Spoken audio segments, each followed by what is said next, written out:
Now, I have the pleasure to introduce to you two wonderful powerhouses of people. I love them very much. One of them just had a birthday this week. You'll have to figure out which one. But I'm going to introduce them. Would you please welcome them with me, Mr. Gregory Bender and Miss Angela Bender.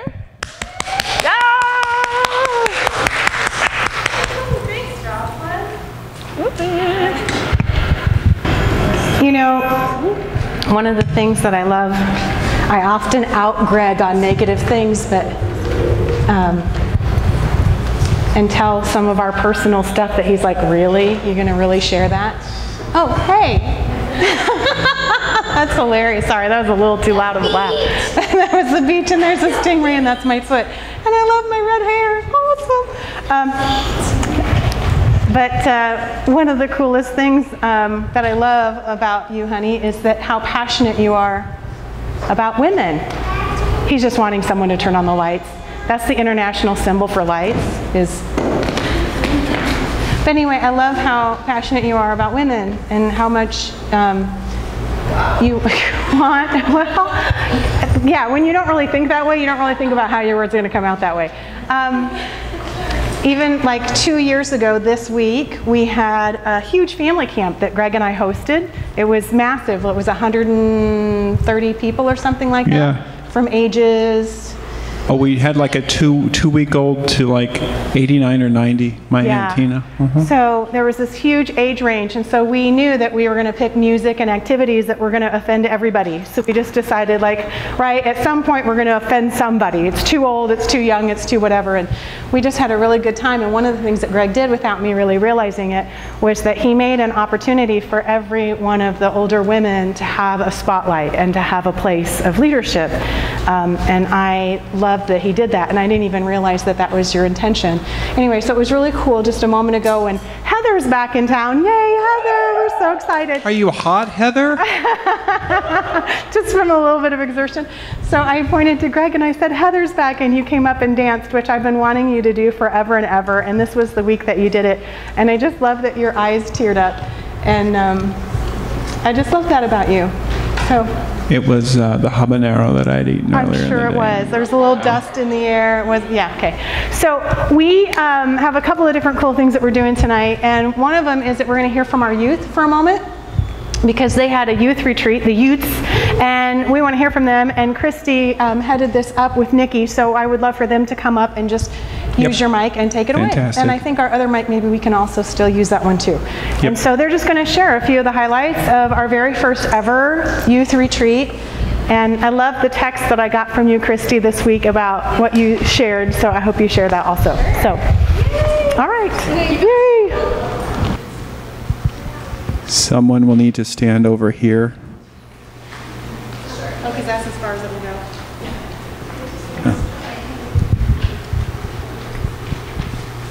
Are you starting? Are you starting? No, I know you're so shy.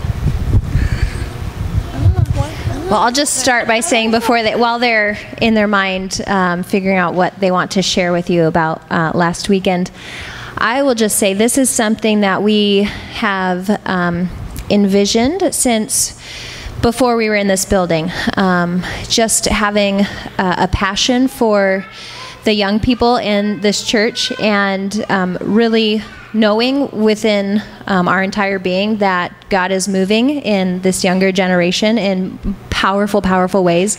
And so this was kind of a launching point for, it was a springboard for what is to come for this age group and the younger age group, and just moving forward. So we had a little less than 48 hours to hang out and just create a space for God to come in and do what he wants to do.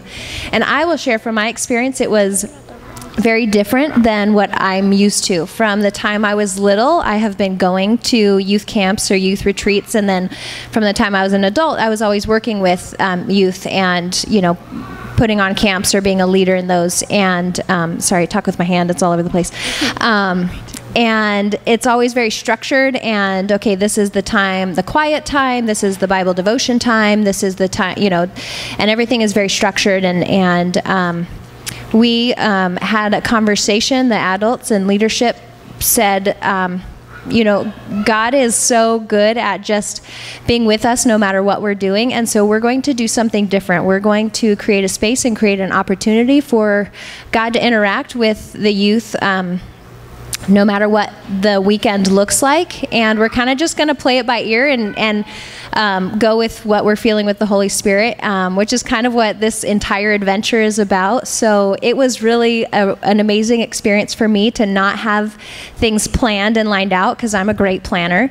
And it was not at all that, but it was everything that I could have ever hoped for a really great weekend for kids to come together and experience the Lord in just a very natural way. So hopefully my rambling has given you enough time to, okay, all right. So perfect. So they would love to share something with you about that weekend. Okay, so just one little thing that we did. Nikki brought bags for each of us, and they had our names on it. And there was seashells and rocks and like pebbles and stuff. And you would write something on it and then like put it in the person's bag. And like I really enjoyed that because they were like prophetic words or just like one word, and like they just meant a lot to us. So we went to this cave, and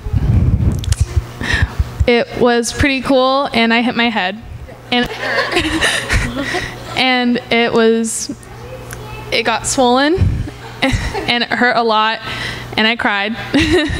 So I just kind of, like, I don't know, I just kind of stood there and was like, okay, I really don't want to cry right now because we're in the middle of this cave.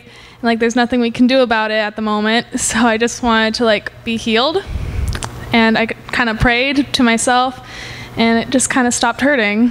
So thought that was cool. So I think it was like the first night. Oh, okay. So the first night we were all sitting in one of the cabins, and Taylor told Ava and I about her angel Joey, and this was the first time that we'd heard about him.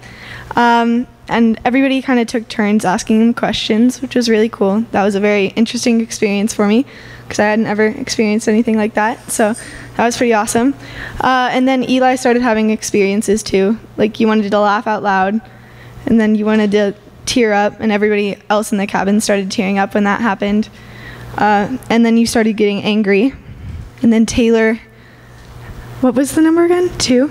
She thought the number 2 and told him just count to 2, and he counted to 2 and his anger was gone. And that was, yeah, really awesome. So on the second day, yes, after the cave we did yoga nidra, which is pretty much when we lay down and we're like in a dream state but not fully asleep.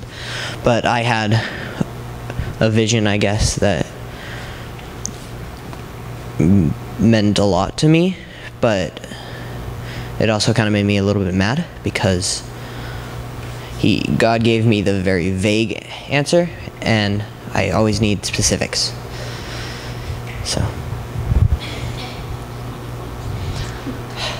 So I was going like on a hike with pretty much everybody I had ever met, and all around the path was just hundreds of aspens with names carved into them.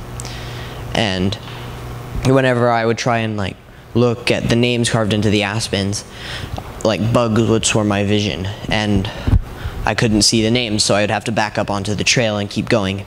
And every time I try and look at the names, the bugs would swarm my vision again. So finally, like the last time, I was like, okay, when the bugs come, I'm gonna try and swat them away and look at the names. So I tried to swat them away, but as soon as I like swatted my hand, I like popped back into reality. I'm like, so when we were writing down like our quiet time, and when we were writing down like what had happened to us, I realized that the names were God told me that the names carved into the trees were all the people that I was going to meet, and I wasn't ready to know the names yet. Yeah. Would one of you like to announce about next Friday? Taylor? I get. She's very shy.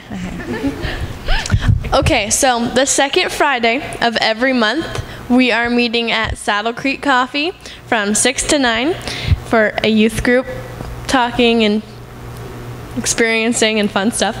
And so if you have a child around the Middle school or high school age? Middle school or high school, they can come to Saddle Creek and have a great time with us and the Lord.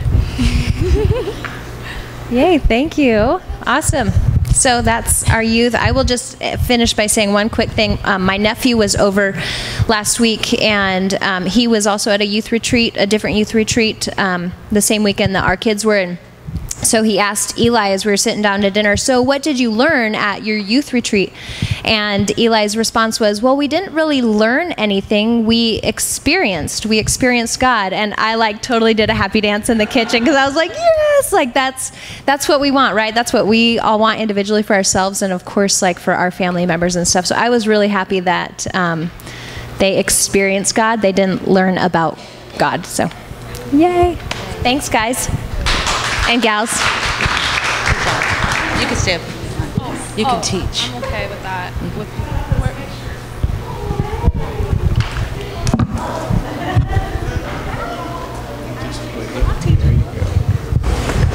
I'm loving the pictures. Hey. I didn't know about the healing part, Darby. That's really fun to hear. Yay. Okay. Speaking of healing and stingray bites. Yeah, so that's super fun. Okay, so I'll tell this really quick before yes. I just want to point out that it's obvious the stingray chose that foot because you don't have a foot on the other. There is no foot. That's hilarious. It's on that side. I will release the kids in just a second. Hold on, I will correct the errors of my way. Did you draw this picture? This is you? That's the best I can do, babe. That is the best I can do. I need to take a picture. You drew art for me. This is my husband's artwork for me. It's awesome, honey. So I was going to share this. I'll tell this really quick with the kids here because some of you heard did you guys hear that I got to be at the beach this week and I got stung by a stingray. Here, I even have the proof. See, here you go. There's the mark. Yeah, I know, right? So what? Over here? So you guys can see it later. But so I did take a picture of it, of course, because I am that idiot who takes a picture of an injury before they seek medical attention. Because why would you not want to have a picture of this, right? So anyway, took a picture, and then Greg says, no, you have to actually get treatment. I'm like, really? Are you sure about that? I mean, it was throbbing pretty bad. But he goes, oh, it's going to get way worse, so you need to go. So I went over to the lifeguard station, and apparently this is so common on these particular beaches that they have buckets that say stingray buckets. So they're totally prepped and ready for you. And there was another gentleman who already had his foot in a bucket, so he had already had a stingray bite. So yeah, so I just pulled up another chair, and they had a little sheet on the wall that told you what do you do if you have a stingray bite, and we just followed because the lifeguards weren't there. So there was just a bunch of us random people, and we were trying to figure out what do you do. So we put our foot in the bucket, and you're supposed to get the water really hot. So the gentleman next to me, he was clearly in way more pain than I was. He was very white, he was really calm, but he was going, I am not okay. I can feel this pain wrapping all the way up around my groin. I am feeling like I'm having trouble breathing. Is there could I be allergic to this? What do I need to do? And there's nothing for him. We have no lifeguards. We have one gal who came in off the beach when she saw him get stung, and she was a nurse, and so she was trying to debate, what do we think we should do? And his girlfriend was there, and she wasn't sure what she wanted to, nobody knew what to do. And so I'm sitting there with my foot in a bucket, and I'm like, well, I pray sometimes, and sometimes people get healed. I could pray for you. Because we didn't have anything else. I mean, I was like, this is all I got to offer, dude. And he heard me, and he goes, I would love that. And he put his hand out for me to hold his hand, and I was like, oh geez, now it's awkward. This isn't just a quiet things. He's gonna actually bow his head, and I'm gonna hold his hand. So okay, we'll do that. And he's you can tell he's having a little trouble breathing. So I started to pray for him, and I just prayed what I heard in my head, and I just was blessing his foot and blessing his body. And as I was praying, I was starting to see that maybe he had an injury in his back. So I wanted to know if he was okay, because I didn't want to start praying about other issues that he had if he's like ready to pass out. So I said to him, are you feeling a little bit better? Because I have something else I want to pray for. And he goes, as soon as you started to pray, the pain went down about 90%. And I was like, that's so fun. That's exactly what I said. That's so fun. And I said, well, that's cool, because I have something else I want to pray for you. And he goes, okay, because he's feeling lots better and he's totally relaxed. And so I said, do you have an injury in your back? And he says, no, I don't. And I said, okay. So I'm thinking like, oh, you know, awkward, right?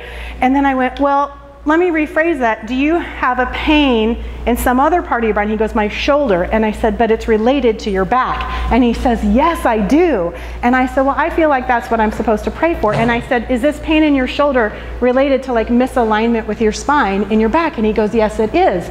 And I said, is it related to an old athletic injury from like high school? And he goes, oh my gosh, yes, it is. Well, like now a crowd is like just gathered a little bit in this like little thing, because he's like kind of freaking out that I'm like guessing all these fun things. And I'm freaking out that I'm like getting, you know, fun words of knowledge for him. So we're all freaking out and having a super fun time. So I said, well, I would like to pray for your shoulder. And I said, I feel like the Lord is telling me, I said, I don't know, you'll have to test this for yourself, but I feel like the Lord is telling me that this isn't really actually an athletic injury. It is pain that you feel when you feel like you have to carry too much. And so you have thought it's an athletic injury, and that's where maybe the pain initially started, but it really actually flares up when you are carrying the weight of your family and relationships and finances. Well, at this point, he starts to cry, and he's like, yes, oh my gosh, yes, you're freaking me out. I'm like, I'm freaking me out. This is so fun.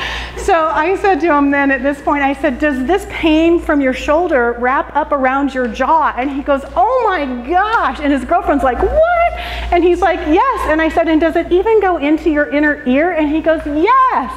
So anywho, it was super, super fun. And so I got to continue to pray for him that whenever he starts to feel this pain, that what God really wants to do is carry whatever it is that he feels like he's having to carry on his own.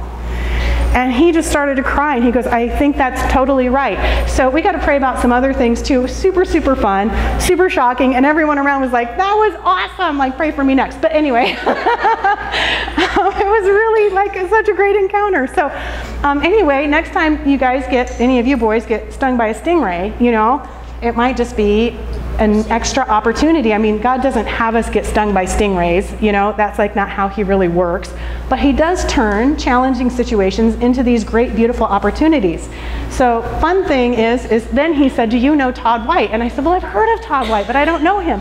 And so then we started talking about all these cool people, and I said, well, really my superhero in the faith is Graham Cook. And he goes, oh, Graham Cook is my guy. So anyway, if they ever come and visit us, I'll be sure to introduce you that he's my stingray buddy.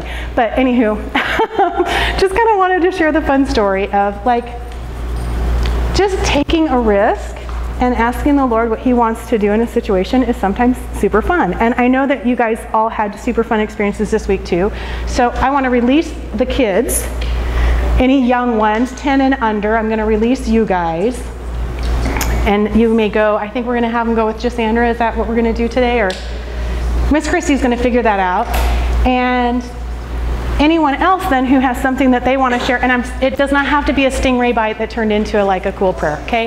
Like it can be anything that you feel like God's doing in your life, and you just, it should be given voice. So we'll have another time to share towards the end, but does anyone have anything that they want to share right now? Yay, Mia, all right. Okay, so this week my family and I went on a camping trip. We went tent camping up at the Rim. And one day I was driving back from the little store that they had with my dad. And I just kind of got the message that I needed to like explore my boundaries a little bit more and like let go of my unnecessary fears that I had. Because like at the beginning of the trip, my brother had said that he wanted to go kayaking. Like in my head, I was like, what if we like tip over? And I was like starting to like kind of get like anxious about it and like freak out. Yeah. And then I just kind of like decided to let that go. And then on the third day, I went kayaking with my brother. Oh, yeah. But I started off in the double with my sister. And then we got like halfway out, and my brother got too tired to do the single. So we decided that we were going to switch kayaks in the middle of the water. So who knew that was on the agenda? Yeah, wow. We switched kayaks, and that was crazy. At first I thought that we were like going to tip, because he just like jumped onto our kayak. And we didn't, and I thought that was really cool, because in that situation there's like no way for us to not tip, but we didn't. And then as I was in the single, I like kind of started to go away from my sister and my brother, and I like got to the center, and it was really beautiful, and I like looked around at the trees and the sky and everything, and I just like sat there in the kayak and prayed, and it was an awesome experience. Yeah. Wow. So fun. So you had fears, and you felt the Lord inviting you to step beyond your fears and have a new experience, and it ended up being a really beautiful one. Is that kind of what you're saying? Yeah. I love that. Yay. That deserves a, for sure. Thanks, Mia, for sharing. Anyone else got something they want to share? Yeah. Bethany is in the house. We're so glad to have you back. So I was at summer staff in Michigan at a Young Life camp for 4 weeks. And I'm sharing this because Eli said something about aspen trees, and God taught me something about aspen trees while I was there. Cool. Or maybe not taught is the word, but anyways, I was reading in Acts during our like devotional time, and read this verse that said, oh, how did it go? It was like we're praying incessantly, nonstop, like day and night, something like that. And I just thought that was a cool verse, and so I like kind of emptied my mind and like just was present with what it said, and I felt God like prompt me to like open my eyes and look up. And so I look up, and like across the lake there's this like bundle of aspen trees. And this fact about aspen trees like pops into my mind about they're actually the largest organism on the planet, because all of their roots are connected. And God told me we are aspen trees, like each person. So it's just really cool that like his vision was also of like people being aspen trees, and like I also experienced that. It's just kind of weird that God like used aspen trees in those two moments.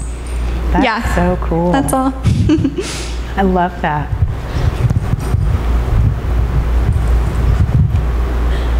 Anybody else want to share? Yeah? Okay. It's not big and grand like everybody else's, but I started school, and like I wasn't worried about it up until the day. You didn't just start school. You started high school. Yeah. Freshman year. Yeah. And so I got to school, and I started to get like really like scared, and like what if I miss my classes? What if I'm late? What if I get in trouble? I don't want to get in trouble, and like all this stuff. And then I was like, okay, I just need to calm down. And so then I started praying about it while I was walking in the hallways, and then I saw my best friend, and I was like, thank you for that, because I really needed that at the moment. I was like, I needed something to calm me down. And so that's so fun. Yay. And your hair's pink. And you're a freshman in high school. It's dyed. I got it. So good. Okay, well, I'm praying right now and asking the Lord what he wants to do, because we have about 10-15 minutes before Jared and Lindsay are going to come up. So I'm just kind of asking him, like, and it's so funny. I always know when I really struggle with preparation for a message that it's not going to happen the way I think it's going to happen.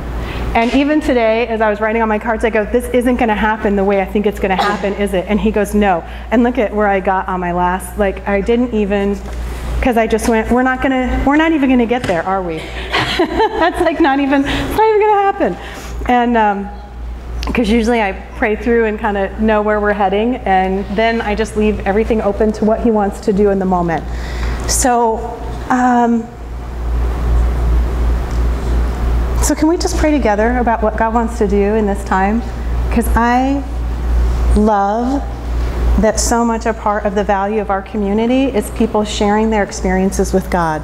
I don't feel like we lost anything by hearing from our youth, hearing from people here, hearing that us giving voice to what God's doing is what this is all about. Us knowing that that is the important stuff. It's this in the present, living life with God. In fact, it was one of the really cool things that I got to see was this guy's girlfriend said, well, I'm much newer in my faith, and so he's way far ahead of me. And I felt the Lord say immediately to her, that's irrelevant, because every day is a present experience with me. And then he went on to share these beautiful things that he wanted to share to encourage her about her faith. And I love getting to be a part of that. I love getting to be a witness to what God's doing in people's lives, right? And I love to help give a voice.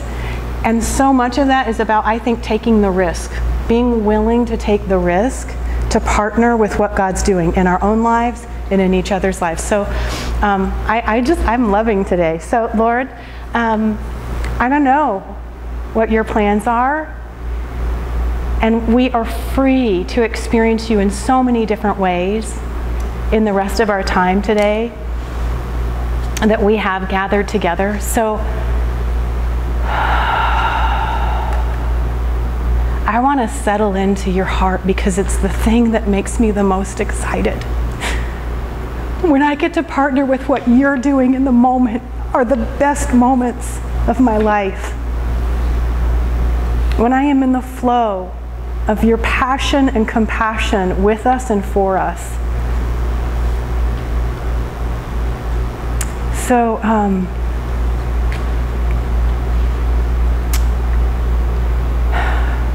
we just celebrate that you love to live that kind of intimacy.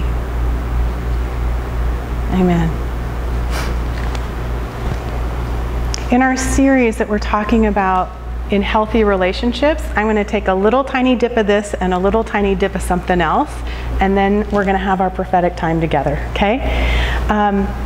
In our series, that's been kind of wrecking some people. I've been getting a few calls throughout the week as people have been kind of processing what it is that God's doing in their lives about healthy relationships. And to be quite honest, it's cultivating great conversations with Greg and I as we're both going, you know, I don't know that we knew what a healthy relationship looked like if it had like hit us with a truck. I mean, I'm pretty awesome and you're pretty amazing, but I don't think either one of us were ever really taught what a healthy relationship looks like, right? And so if you don't even know what something looks like, it's really hard to set your sights for it. And so I have been realizing in this series that was inspired by Danny Silk's book, Keep Your Love On. So you're welcome to go get that book and read it and be encouraged by it. I've been discovering how much my lack of understanding of a healthy relationship hasn't just impacted my parenting relationships, hasn't just impacted my spousal relationships or my friendships, it's also hugely impacted my perception of God. And we've even talked about how if you see yourself as needing to be rescued or be the rescuer, that kind of triangulating relationship with God himself puts us into really unhealthy ways of thinking about how he wants to relate to us and relate with us. And so I'm going to take just a couple of moments and share some things that might be something God wants to process with us this next week, and that is a definition of love. So we talk about all kinds of love, and I was raised that the highest level of love is what? Come on, sacrificial love. Right? Sacrificial love. There's no greater love than this, than if you would lay down your life for a friend. And that translates to stay in a really, really unhealthy relationship and sacrifice yourself for it, because that's what great love looks like. Right? Oh, right? We even say our marriage vows to honor this kind of self-sacrificial love, which is for better, for worse, in sickness and in health, I won't leave you no matter what. And if we leave that relationship, it's considered a failure, right? So love has no boundaries, love has no health, and it is meant to possibly cost you everything. And I'm going to propose that maybe that's not the best definition of love, and it's not actually the definition of love that God actually gave to us in the life of Christ and even the cross. And that's a very big conversation, and we're not even going to get to anywhere on that today. We'll have to probably visit that piece next week. But I'll say this. When you are in a healthy, loving relationship, here's the questions that you can answer. So for those of you who are going, okay, I'd like the litmus test, is my relationship healthy? Here's some of the questions you can ask yourself. Do I feel safe? So you can put that up. Do I feel safe in this relationship? Because that's the hallmark of a healthy relationship. Do I feel safe? Do I feel cared for with this person? Do I feel cared for in this relationship? Do I feel valued and significant? And yes, we have cards in the bucket, so you can grab a card, grab a pen, and write some notes if you want. Do I feel protected? Do I feel pursued and known? Now, how many of us would have said, now this is the foundation for my relationship with God? I feel these things, therefore I know that my relationship with God is healthy. Like, we wouldn't really say that, would we? We would go, well, I don't know if my relationship's so great because I haven't been doing my devotions. I haven't been spending my time with Him. I haven't been tithing. I haven't been this. I haven't been that. And so because those are the prerequisites for having a good relationship with God, we don't really talk about a healthy relationship with God. We talk about an obedience relationship with God. But the really cool thing is that God's so passionate about moving us out of being slaves and into being sons and daughters. He's interested in taking us out of an obedience mindset and into healthy love relationship. And so many of us have been raised heavy on the slave mentality that we didn't even discover the healthy mentality that God really wanted to invite us into. And so these are questions you can ask in your marriage. These are questions you can ask in your parent-child relationship. You can ask these of your kids. Do you feel safe with me? Do you feel cared for? Do you feel heard? Do you feel valued? Do you feel protected by me? There's something that happened this week. I tell things on Greg, so I'm going to tell this one on me.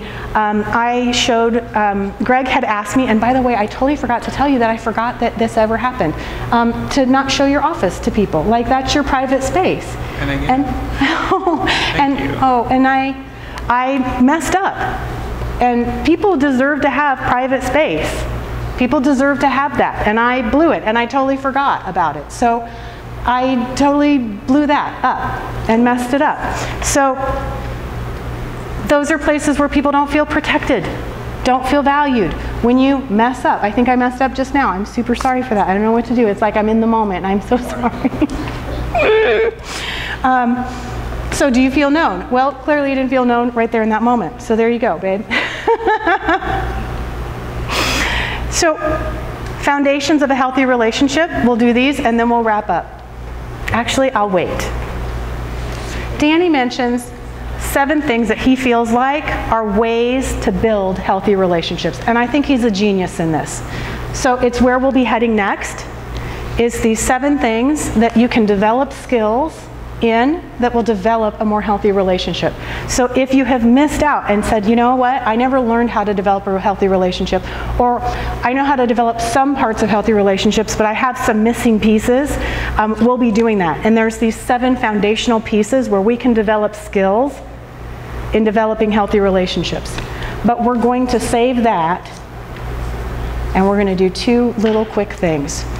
One is that we are moving from, and we did this before, we are moving from a powerless mindset into a powerful mindset. We are moving out of a place where we need to control others into the place where we're able to control ourselves. I mean, how many of us, our lives would be totally different if we were able to completely do everything we say and want to do? Right? We say we want to do certain things. What if we were actually able to follow through on all the things? That would, our lives would be so hugely different, right? And that's what God's bringing us into, is He's going, I always made for you not to be helpless and hopeless. I made for you to be powerful. and I sent Christ to introduce you to your true powerful self.